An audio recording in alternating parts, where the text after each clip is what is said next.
Progressing to single leg hip hinging or single leg squatting activities is awesome when you're ready, but you just want to make sure that the motion comes from the hip and it doesn't come from the back.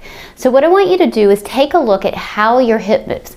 I like to transition people by keeping a kickstand on the ground. So I'm not going to take somebody straight from a double leg deadlift to a single leg deadlift. I'm going to use a kickstand first, and what that means is keeping one foot lightly on the ground to give them a little bit of support. Because what we don't want to happen when someone comes down for their single leg hip hinge exercise is we don't want them to spin out of it. Okay, so if you see a hip shifting out, so you see a hip shifting out, let me give you one more view, a hip shifting out, then what that's telling you is instead of sitting into their hip, instead of them sitting into their hip and really getting that great hip hinge motion that needs to happen, or even their squat where they're getting that eccentric glute length, what they're doing is they're twisting through their back.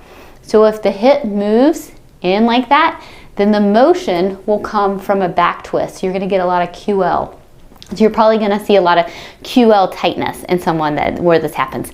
They might also have a little bit of maybe knee pain, because if they're twisting out of the motion, that twist is going to happen at the femur, it's going to happen at the back, and it's going to happen at the knee.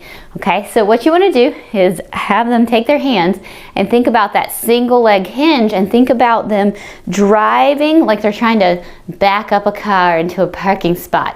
All right, so they are driving their hip back, but they're doing it in a way that stays between the parallel lines. Okay, they don't want to escape out of the parallel lines. Oh no, you just crossed the line. So push it back in. And what you're going to notice is when you can get people to stay on that nice middle track for coming down, they're going to feel a lot more length happening in their glutes. They're going to get a lot more glute strengthening from the exercise, and they're going to get a lot less back tightness and knee pain. So give that a try and see if you can stay in the parallel lines.